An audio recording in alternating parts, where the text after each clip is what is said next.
Hati Barshadomoi Hakotorno Loboi, Rojab Mong, Rojab Jakmani Seminar Panda Shokzaka, Tripura University. Pandao Kajam Yakchu Montriokra Jishnu Debbarma MLA Ramprasad Palno Khoboi Kubuni Adung Tomeka.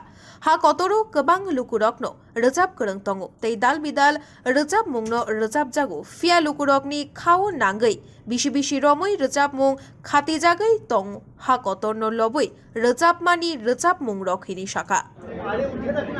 হ্যাঁ বলো আজকে এই central ইউনিভার্সিটিতে দেশাত্মবোধে গানের একটা workshop হয়েছে সংগত নাটক একাডেমি থেকে আজকে এই অনুষ্ঠানের সমাপন। আর আমাকে নিমন্ত্রণ করা হয়েছে, ডেপুটি স্পিকার সাহেব আছে আমার সঙ্গে। আমি ভাবি এটা খুব দরকার এটা করা, কারণ সঙ্গীতের কোনো বাউন্ডারি নেই, কোনো সীমা নেই, আর সঙ্গীত দিয়েই প্রেরণা হয়।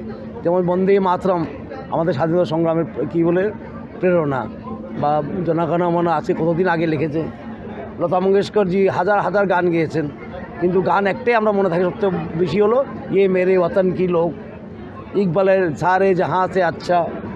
এইসব গান দ্বারাই মানুষের প্রেরণা যোগায়, এবং আজকের নতুন যে জেনারেশন আছে, প্রজন্ম আছে, ওদের সব কিছু আছে, মোবাইল ফোন আছে, টেকনোলজি আছে, অভাব আছে প্রেরণার। আমাকে বলছিল ডেপুটি স্পিকার সাহেব যে আমরা তো বই পড়াশোনা করি, বিবেকানন্দ তৈরি হয় না কেন? কারণ প্রেরণার অভাব হলো প্রেরণার, ঠিক না? আর এই সঙ্গীত নাটক সেই আর্ট ফর্মগুলির কিন্তু কোনো ল্যাঙ্গুয়েজ লাগে না, সেটা ল্যাঙ্গুয়েজ লাগে না, ঠিক না? যেমন কি বন্দে মাতরম সংস্কৃতি আছে, তো যারা সংস্কৃত বুঝে না ওরা গায়, কারণ ওরা বুঝতে পারে সুর দিয়ে বা এটা ভাব দিয়ে যেন এটা কি, এটা মাতৃকে বন্দনা করা। সুতরাং এই সময়ে এই কালে বিশেষ করে নতুন প্রজন্ম ছাত্রছাত্রীদের মধ্যে একটা দেশাত্মবোধক ভাব, দেশপ্রেমের ভাব থাকাটা খুব দরকার। কারণ এখন কি হচ্ছে, খুব টেকনোলজি হয়েছে, কিন্তু টেকনোলজির সঙ্গে সঙ্গে ভক্তিরও খুব দরকার। ভক্তি আর টেকনোলজি মিললেই উন্নতি হয়, ভক্তি ছাড়া কিছু হয় না। বিশেষ করে আমার ভারতবর্ষে আমরা বলি, এই জন্য আমরা বলি গুরু ব্রহ্মা গুরু বিষ্ণু, ভক্তি ছাড়া কিছু হয় না, ঠিক না? টেকনোলজির জায়গা, আর সেটাকে যদি আমরা মানুষের কাছে নিয়ে যেতে চাই, সেটা ভক্তি থাকতে হবে। সব কিছুর মধ্যে ভক্তি থাকলে, আর বিশেষ করে দেশমাতৃকার প্রতি ভক্তি থাকা খুব দরকার, ভারত মাতার প্রতি।